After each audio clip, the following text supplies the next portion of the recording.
Om Swastiastu. Baik, rekan-rekan mahasiswa, salam. Semoga semua dalam keadaan sehat.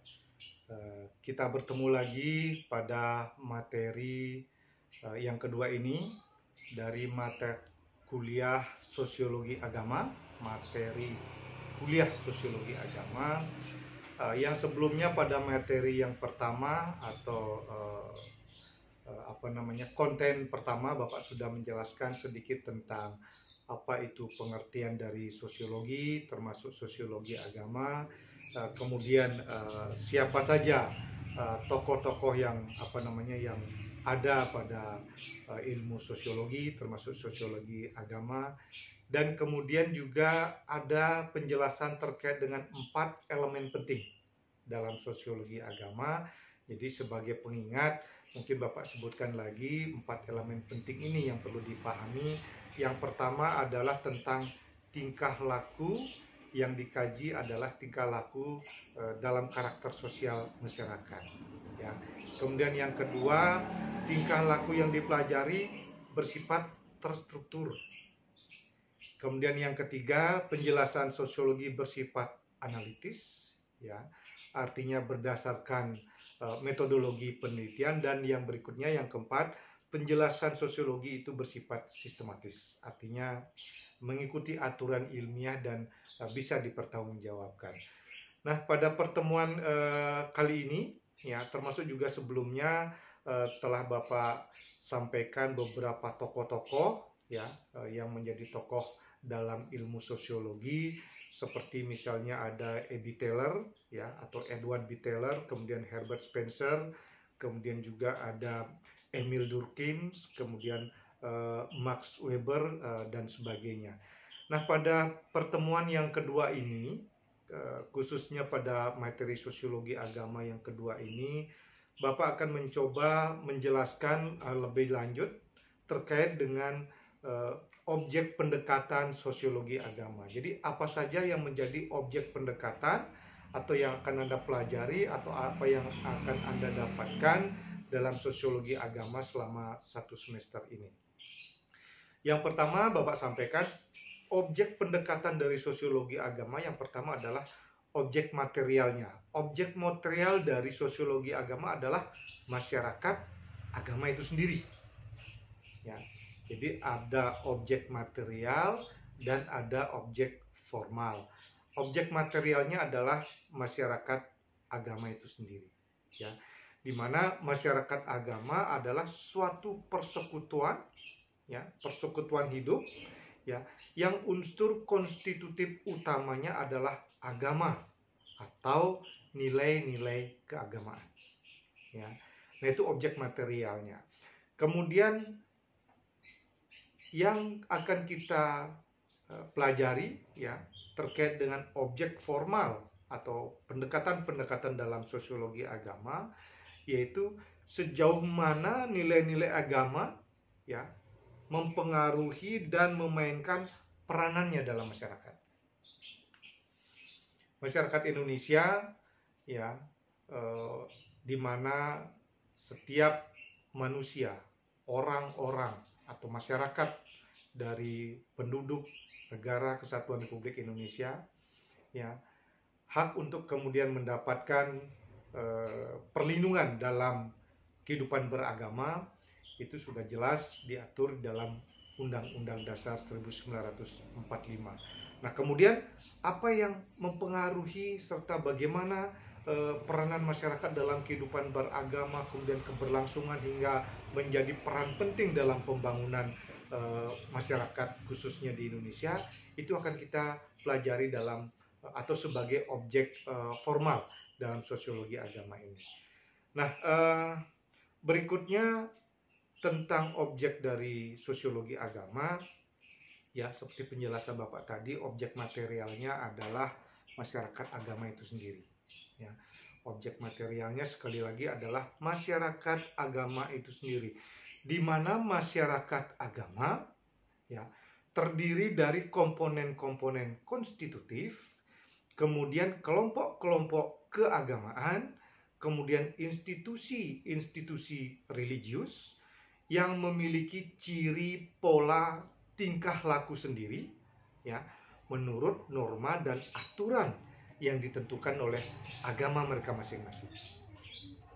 Ya, jadi objek material yang akan kita kaji lebih lanjut nanti yaitu objek dari masyarakat agama, di mana masyarakat agama ini adalah terdiri atas komponen-komponen institutif, ya, lembaga-lembaga keagamaan, kelompok-kelompok keagamaan, ya, institusi-institusi religius, ya, banyak sekali kita temui di masyarakat kita institusi atau lembaga-lembaga keagamaan, institusi religius, ya, di mana nanti akan terlihat secara jelas ciri dari pola tingkah laku, ya, menurut norma dan aturan agama mereka masing-masing.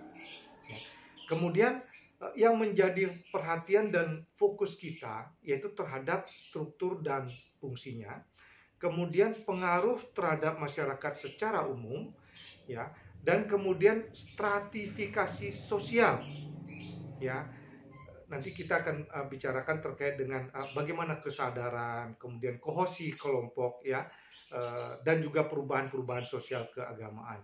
Kohesi kelompok ini, kalau kita bicara kohesi, adanya daya tarik menarik, ya, adanya interaksi tarik menarik antara kelompok satu dengan kelompok yang lainnya, dan kelompok ini sejenis, tentunya adalah kelompok-kelompok atau institusi religius, ya, kelompok-kelompok sejenis. Ibaratnya mereka memiliki ciri-ciri khusus yang dalam interaksi ini kita bisa membedakan kelompok ini adalah komponen dari masyarakat golongan agama apa, dan yang satunya komponen dari golongan masyarakat apa. Jadi kohesi ini ibarat kita mencampur air dengan minyak, di mana keduanya adalah sejenis, yaitu sejenis dari benda cair. Tapi kalau disatukan kita masih bisa dengan jelas memisahkan yang mana air dan yang mana minyak. Ya, itu yang dimaksudkan dengan kohesi kelompok yang akan kita pelajari lebih lanjut terhadap perubahan-perubahan sosial kehidupan dari masyarakat beragama.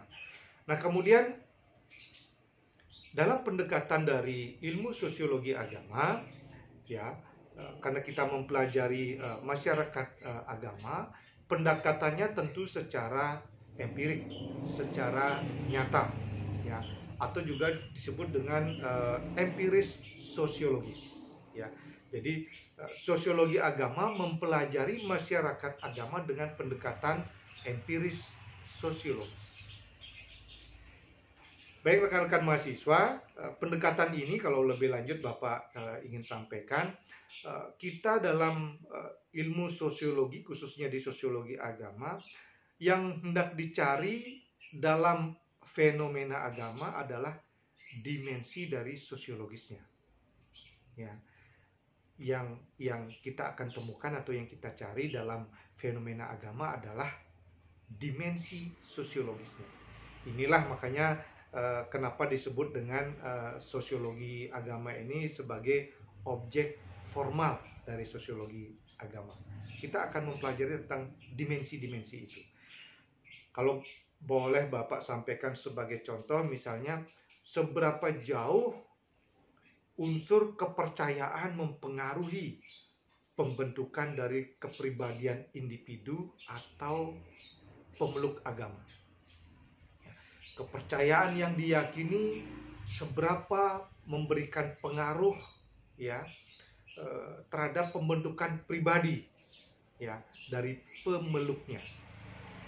Atau kita bicara dalam kelompok besar, ya, pemeluk dari sebuah agama. Tentu di sana akan ada benang merah pengaruh-pengaruh secara umum yang tingkah lakunya bisa kita lihat hampir sama, ya. Tentu dalam keyakinan seseorang dalam memeluk agama, pengaruhnya yang didapatkan oleh individu tentu juga berbeda. Tapi dalam sosiologi agama kita mempelajari secara umum, yaitu pengaruh yang didapatkan atas keyakinan atau kepercayaannya bagi pemeluknya. Tentu ini lebih besar lagi. Atau juga contoh lainnya bisa juga bagaimana dari para pemeluk sebuah agama, kelompok tertentu dan sebagainya ikut menciptakan dari jenis-jenis kebudayaan, ya. yang mana tentunya ini mempengaruhi dari sisi kehidupan masyarakat. Kita bisa lihat bagaimana ciri-ciri kebudayaan yang dimunculkan, dan sebagian besar juga komponen masyarakat atau individu-individu yang bergabung dalam komponen masyarakat ini dalam kegiatan peribadatan menciptakan sesuatu atau kreasi baru menjadi budaya, ya, menjadi tradisi yang kemudian diturunkan secara turun-temurun dan masih kita bisa temukan bahkan dilaksanakan hingga saat sekarang ini. Nah, itu menjadi dimensi sosiologis yang akan kita ketahui bersama dalam sosiologi agama ini. Contoh lainnya juga misalnya bagaimana pemeluk dari sebuah agama atau kemudian juga atas keyakinan dan kepercayaannya mempengaruhi terhadap keberlangsungan dari dasar dan haluan negara kita. Ya, seperti sebelumnya Bapak sampaikan, kita juga mengenal dalam materi sosiologi ini kita juga akan mempelajari tentang agama mayoritas dan agama minoritas. Di Indonesia, agama yang menjadi mayoritas adalah agama Islam, dan beberapa agama lainnya termasuk Hindu sendiri menjadi agama yang minoritas.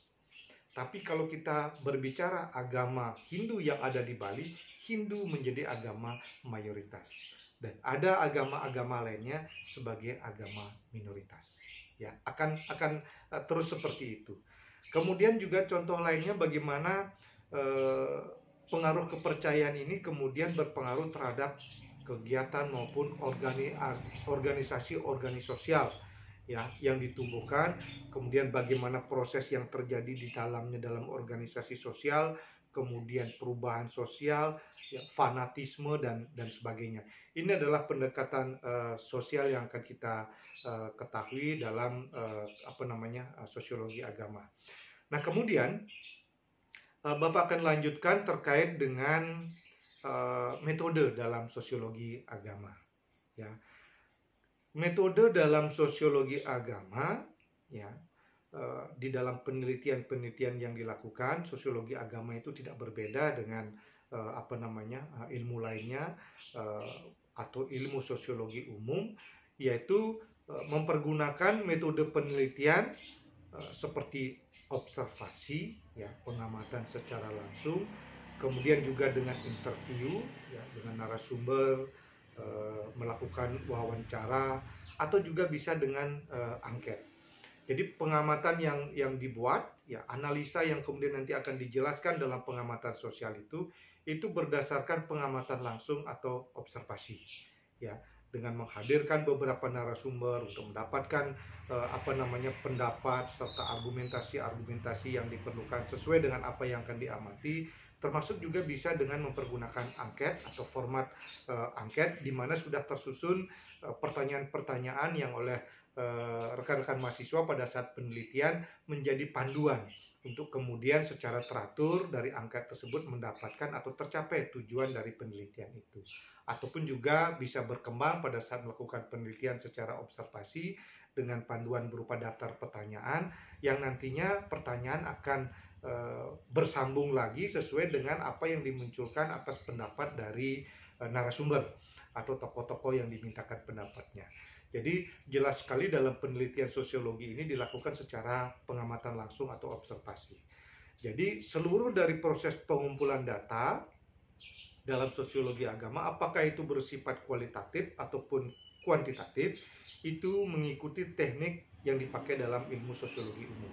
Ya, jadi terkait dengan metode yang ditampilkan ataupun yang menjadi acuan dalam sosiologi agama sama dengan sosiologi umum, ya. Ada yang bersifat kualitatif, kemudian kuantitatif dengan dasar-dasar berdasarkan pengamatan langsung di lapangan. Nah, kemudian sosiologi agama pada materi ini Bapak juga akan menyampaikan perihal-perihal terkait dengan fenomena-fenomena atau fakta-fakta sosial yang ada di masyarakat. Ya, jadi fakta sosial itu adalah merupakan salah satu konsep dalam dasar sosiologi. Tentunya hal ini berhubungan dengan keberadaan individu-individu yang ada di masyarakat. Ya, jadi fakta sosial menjadi salah satu konsep dalam dasar ilmu sosiologi. Kemudian juga kita akan mengamati karakter dari fakta sosial tersebut. Ya, ada sebuah teori yang dibuat oleh Emil Durkheim berdasarkan dari pengamatan serta buku yang dibuat. Karakter fakta sosial itu menyangkut tentang wujud yang ada di luar dari individu. Ya, karakter sosial atau fakta sosial yang dimaksudkan itu adalah wujud yang ada di luar dari individu. Kemudian ada juga hal-hal yang bersifat menjadikan hambatan terhadap hal-hal yang masuk ke dalam individual itu. Ya. Kemudian yang berikutnya dari fakta sosial itu selalu kaitannya lebih luas atau umum, dan kemudian bebas dari manifestasi atau melampaui dari manifestasi individu. Ya, kita tidak bicara tentang individu, ini akan menjadi lebih besar. Hal-hal apa saja yang melampaui atau boleh dikatakan bebas dari hal-hal yang bersifat individualistis. Itu adalah bagian yang akan kita bahas dalam agama dan fakta sosial. Contoh-contohnya sangat banyak sekali. Ya, kalau kita melihat bagaimana masyarakat saat sekarang ini dalam kehidupan yang serba kesulitan, dengan dilandanya berbagai kehidupan perekonomian yang sulit disebabkan karena adanya wabah dan sebagainya, tentu menimbulkan fakta-fakta sosial yang menjadikan terhadap perubahan yang melampaui dari hal-hal yang bersifat pribadi. Ya, kehendak pribadi tidak bisa menerobos situasi yang sifatnya adalah bersifat umum. Ya, pembatasan individu dengan aturan-aturan yang dibuat oleh pemerintah, ini adalah contoh dari fenomena atau fakta sosial yang kita alami hingga saat sekarang ini, menjadi hal yang sangat jelas. Ya, inilah tentang kehidupan sosial masyarakat atau dalam ilmu sosiologi. Nah, kemudian asumsi dari fakta sosial itu dijabarkan dalam beberapa gejala, ya, di dalamnya termasuk tentang hukum, kemudian adat dari kebiasaan, tradisi, kemudian norma-norma, ya, termasuk juga bahasa dan tatanan kehidupan. Jadi fakta sosialnya itu penjabarannya itu lebih banyak lagi, ya, yang menyangkut terkait dengan adat istiadat, kebiasaan, tradisi, hukum, ya, kemudian bahasa dan tatanan kehidupan. Kemudian fakta sosial berasumsi, ya, fakta sosial berasumsi bahwa gejala sosial itu adalah real atau nyata. Ya, gejala sosial itu real dan mempengaruhi kesadaran individu serta perilaku yang berbeda dari karakteristik biologis dan psikologis. Ya, itu asumsi dari fakta sosial, ya, sifatnya adalah real atau nyata, sehingga fakta sosial dinyatakan sebagai sesuatu. Ya, fakta sosial itu disebutkan sebagai sesuatu, atau dalam bahasa Inggrisnya disebut dengan things, ya, yang berbeda dengan ide, kemudian sesuatu yang menjadi objek penelitian dari seluruh ilmu pengetahuan. Ya, itu tentang asumsi dari fakta sosial. Silakan nanti adik mahasiswa, kalau seandainya rekan-rekan mahasiswa ingin menanyakan perihal ini lebih jauh pada saat memanfaatkan pertemuan secara online, bisa disampaikan sehingga bisa Bapak berikan penjelasan lebih lanjut terkait dengan hal tersebut. Nah, kemudian apa saja yang menjadi jenis-jenis atau fakta sosial? Ya, seperti pernah Bapak sampaikan pada materi secara online dengan cukup singkat. Di materi ini, pada akun ini, akun pribadi dari Bapak sendiri, Bapak akan coba memberikan penjelasan lebih lanjut terkait dengan jenis-jenis fakta sosial. Ya, salah satunya menurut Emil Durkheim, ya. Jadi fakta sosial itu ada dua jenisnya, yaitu yang bersifat material dan non material. Ya, itu menurut Emil Durkheim. Kemudian fakta sosial secara material yang dimaksudkan merupakan sesuatu yang dapat disimak. Ya, secara material itu dapat disimak, kemudian ditangkap dan diobservasi. ya, kegiatan fakta sosial atau material dari fakta sosial ini yaitu sesuatu yang dapat disimak dan diobservasi. Andalah sebagai pengamat langsung dari fakta sosial itu, ya. Kemudian yang berikutnya, fakta sosial yang sifatnya non material atau non material merupakan sesuatu yang dianggap nyata, ya, merupakan sebuah fenomena yang bersifat intersubjektif yang hanya dapat muncul dari dalam kesadaran manusia. Ya. Kalau yang tadinya yang material adalah yang sifatnya adalah yang bisa ditangkap, disimak, dan diobservasi.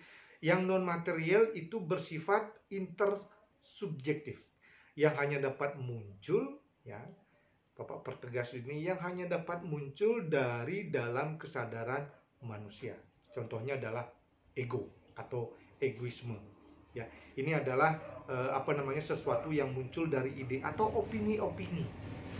Ya, jadi dua hal yang bersifat jenis dari fakta sosial yang material dan non material ini sangat jelas sekali. Yang satunya bersifat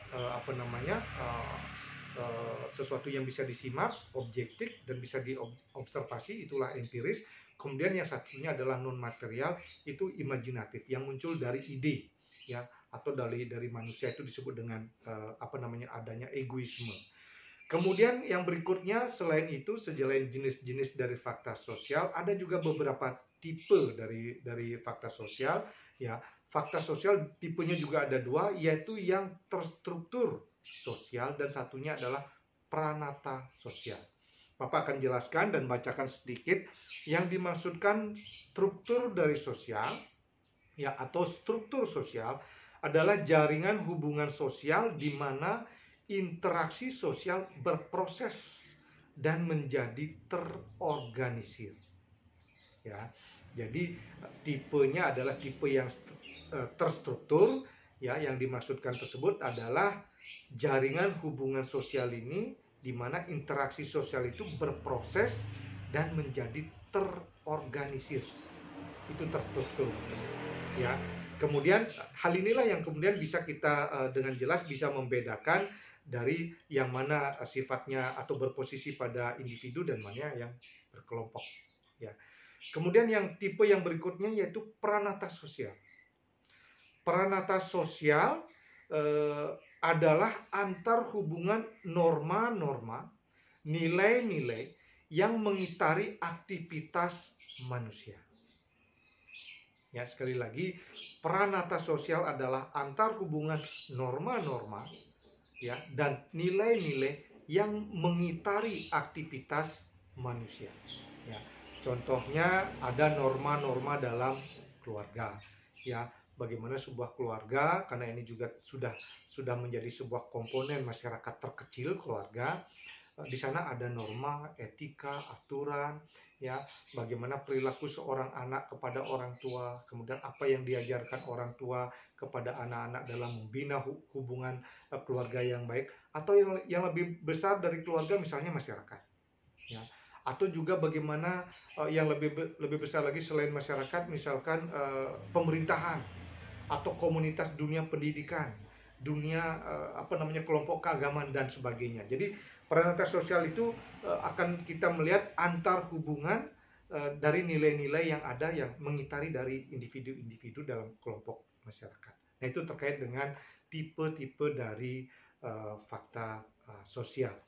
Nah, agama adalah merupakan salah satu sebagai fakta sosial. Penjelasannya seperti ini.